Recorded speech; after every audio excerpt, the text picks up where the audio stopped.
I think the long-form video is a way to tell the Flecktone story from the beginning.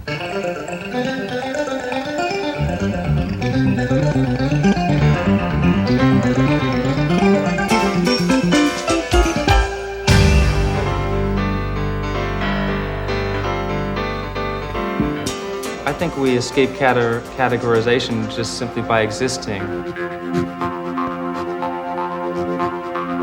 And it's just doing exactly what I want to do with no compromises.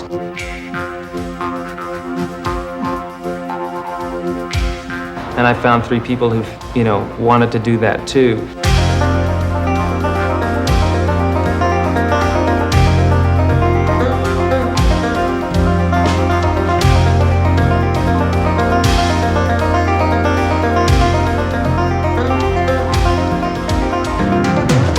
Any one of us would be an odd thing to find in a group, but when you put us all together, it makes it impossible to describe. We've heard so many different, names for it. Retro bluegrass, jazz. Hillbilly jazz from the mountains of North Carolina or something.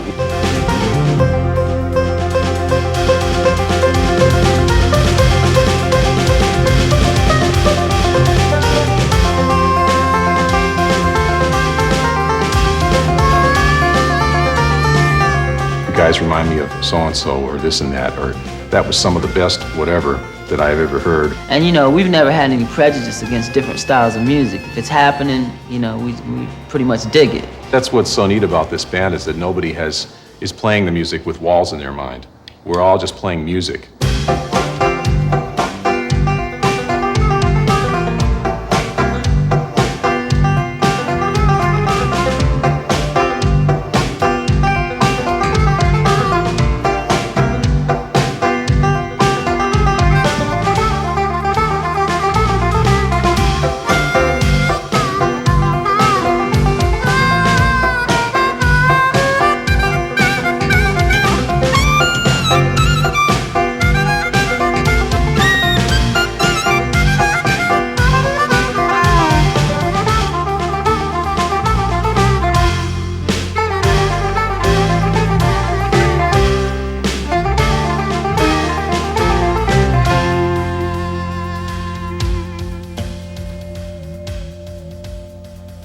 How did I get to be a Flecktone? The way this whole thing came about, I was asked to put together a TV show of my own music, and it was suggested to me that I should try and find, real unique players to do it with. The Lonesome Pine Specials. This edition features banjo virtuoso Béla Fleck in a musical adventure into the realms of jazz, electronic music, and the classical string quintet. I would really like to make a jazz album. And when I say a jazz album, I mean along the lines of the kinds of things we're playing, kind of slightly different, approach to the old tunes, or new tunes with a new approach.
Evolved, into this Flecktone thing.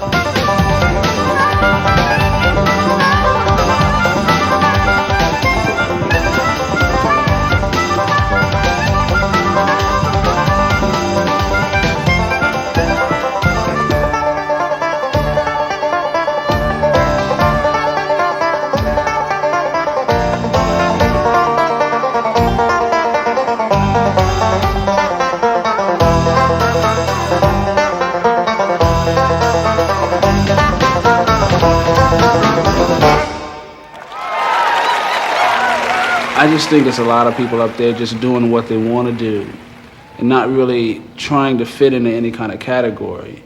Everybody in this band is delighted by music. We love music. And so whatever kind of music seems like the right thing to play at the given time and the given piece, we'll do. But yeah, we're musical adventurers.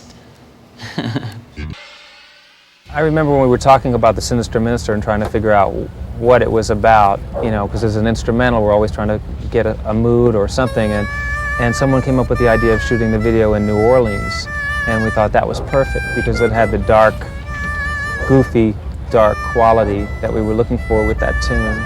I was just sitting around playing the banjo, and I came across these chords that sounded neat.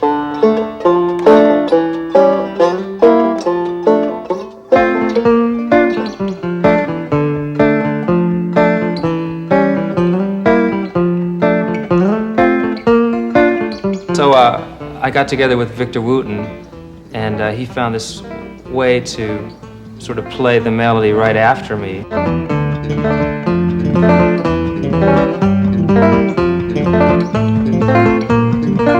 I called up Howard and I said, I think I have a melody for something that would sound great on the harmonica.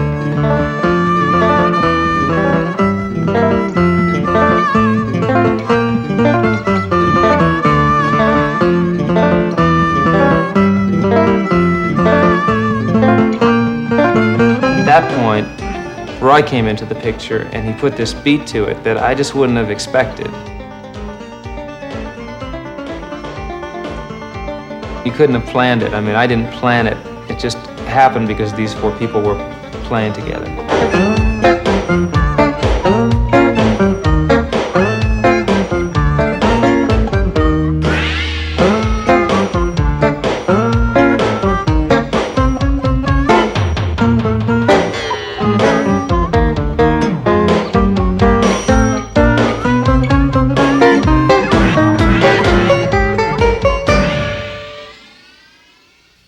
Well, I grew up a poor black child in off to a good start. Oh, I grew up in Manhattan. Yeah, it doesn't make a lot of sense growing up in New York City and being attracted to the banjo, but it just happened. You know, I heard the sound of it and it killed me.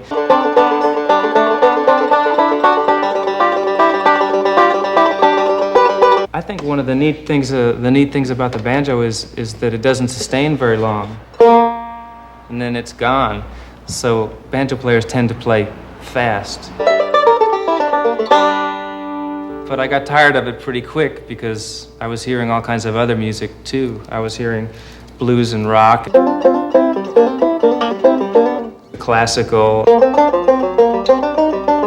straight ahead jazz, tapping stuff.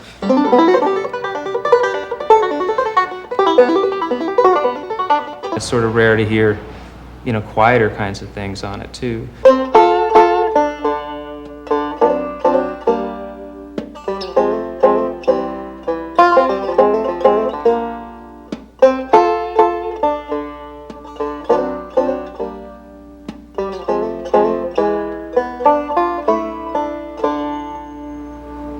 Because the banjo can be a real lyrical instrument. It has a lot of sides that you don't normally hear.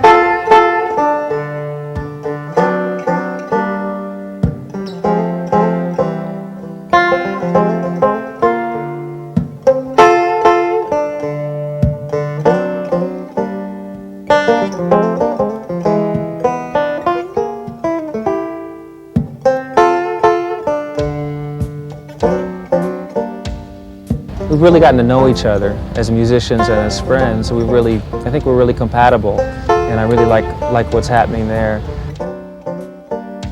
Everywhere we went, Vic had his little camera with him, and he would shoot things when they happened. A lot of times we catch great things that happened that you could never catch, you could never set up.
we've played so many shows now, we're like a combat unit. I mean, we just go out there and we all know what to do, and we can work under adverse conditions and do good with audiences and stuff like that.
Like I've said before, if I actually thought about what was happening, the way an audience is responding, and really took it in, I'd be standing there crying the whole time, because they take us in. The audiences seem to really like the band, and by the time the whole experience is over, they're all our friends, you know. And so again, you almost have to push it away a little bit, because it's pretty heavy, night after night after night.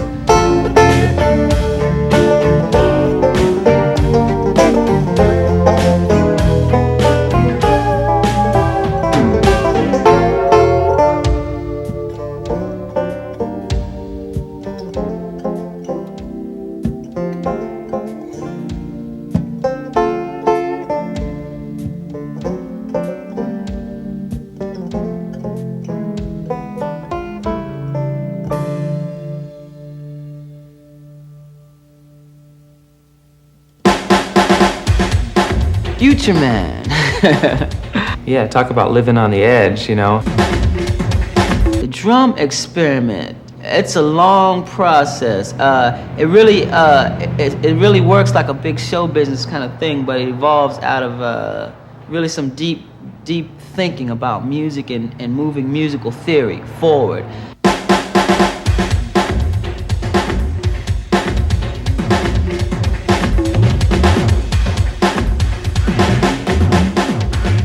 You might be wondering where the drums are coming from. Well, this is the drum set, these are the drumsticks, and the way it works, it's pretty simple.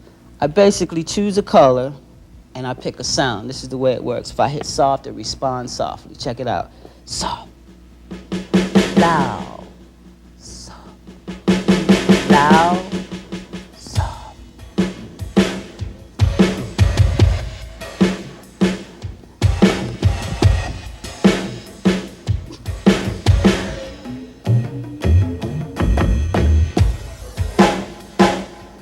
And now I like to play with my cymbals and kind of think artistically like maybe Miles Davis.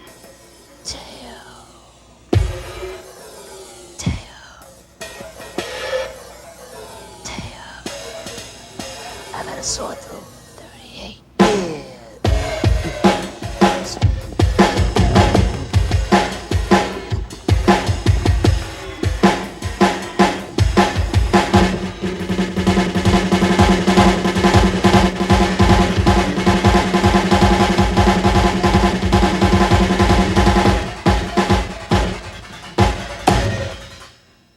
Got it? Drums. A lot of the ideas, I think, are leaning towards the future. You know what I mean? Trying stuff that hasn't been tried yet, you know what I mean? But trying it anyway, you know? And trying to take it forward, you know? Taking a chance on the future. That's cool. How many out there know what I'm doing? You're standing up. You're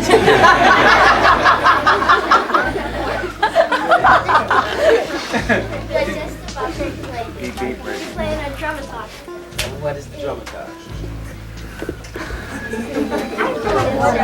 When you have all these different things, the buttons, and when you press them harder, the sound is louder, and when you press them softer, the sound is Right, that's exactly what we got. Yeah, we went to this school called the Hervey School up in Medford, Massachusetts, and played for these kids. And it was really a blast because before we went there, this guy had taught all the kids what the Drumitar was and what the banjo was and where it came from and all the great bass players who played bass and what the harmonica was and what we all did. So here we're playing to these kids who were hipper than most of the audiences that we played to, combined, because they had actually been taught. They knew all about us, and it was a blast playing for them.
Howard Levy's the man with two brains, the tall, thin Flecktone. He plays so many instruments that we haven't even gotten a chance to incorporate yet. Well, I started playing the harmonica so I could play the blues. I wanted to be able to bend notes, and as a piano player, it was always frustrating that I couldn't bend notes, and I couldn't take my instrument with me when I went someplace. I had to go to it. Oh, one should definitely not try this at home.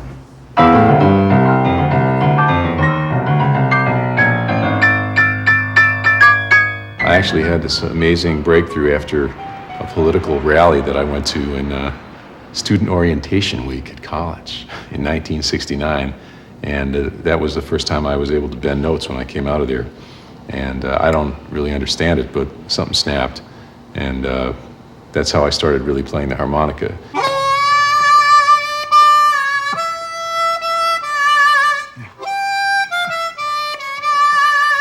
With the vision of the piano in my mind and the ability to get all the notes, then I was able to really stretch out and start playing some different kind of stuff on the harmonica, things that nobody had played on this little diatonic harmonica before.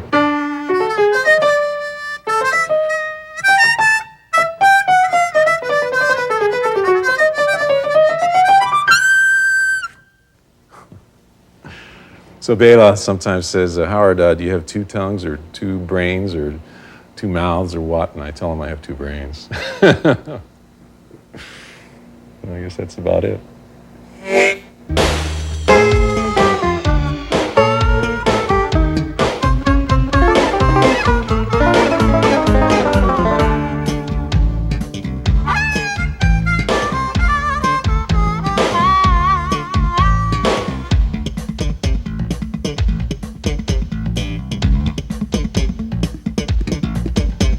I think he's the bass player of the 90s. I haven't heard anybody I'm as impressed by.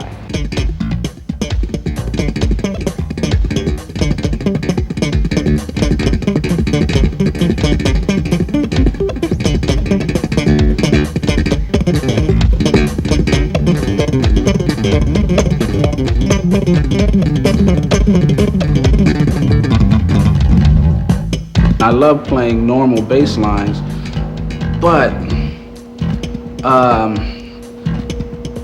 you get tired of doing the same thing, so I started trying to figure out new ways of doing things.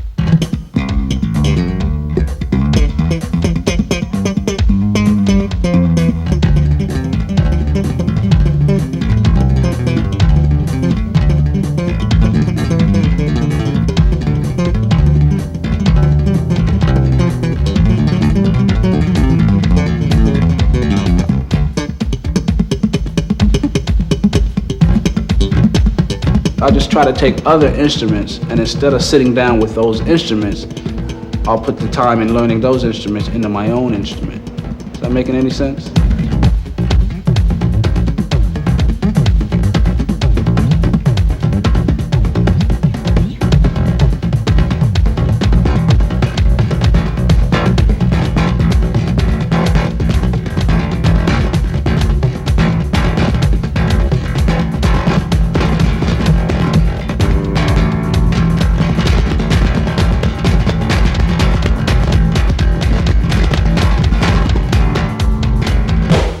When we made Flight of the Cosmic Hippo, it was real intense, 10 days of recording, really intense. And to make matters even more intense, America went to war in the middle of it.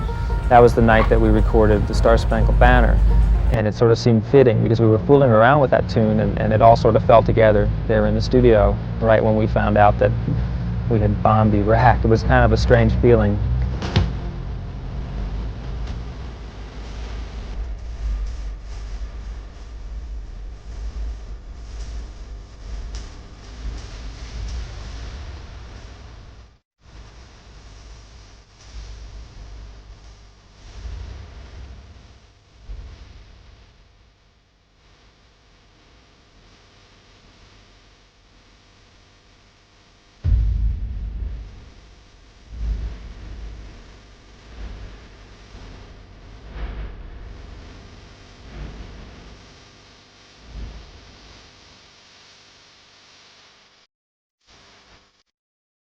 As far as the whole record, there was a lot of hard work, very intense experience, and a lot of going for the best we could possibly get, just not stopping until it was really something that we'd be proud of. This has got to be the hardest the Flecktones have ever worked.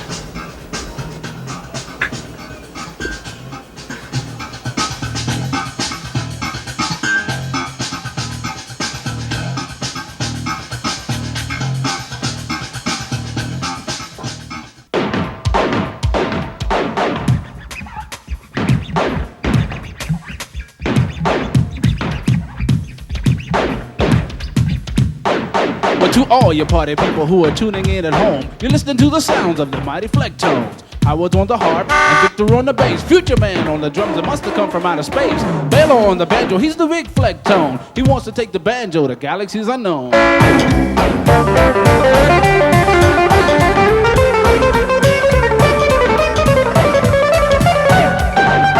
We hope you like the music, but now we have to go. But before we do, there's one thing you ought to know. If the music sounds good and you like what we're playing, remember we're the Flecktones. You know what I'm saying? The reaction has been amazing to me, to our band. Incredible jazz playing tonight. It's fantastic. Good music. Just good music. Real music. I mean, what else can you say? I wouldn't define it. I wouldn't put any label on it. Bluegrass, jazz, funk, pop. Is that too many rap. adjectives? I forgot rap. And rap, yeah. And a little bit of rap. It has bluegrass roots. Jazz, soul, folk, no, it's not folk. I think it was funk, pop, bluegrass, funk, Irish, post-traditional. Jazz thrash. Jazz thrash. Bluesion. It's a Blu-bop. Feature music. It's folk, bluegrass, contemporary pop, jazz. That's what Béla Fleck and the Flecktones. I mean, it was real different. But you know, so was that guy Elvis's music. It's not, contrived or, it's music for music's sake. Outstanding show, outstanding performance. I'm surprised because I think it's hard for an instrumental act that's playing intense, complex, personal music can do as well as we've done. But on the other hand, I think the musicianship is so incredible. As I look at each of the members, I see no reason why it shouldn't go to the moon.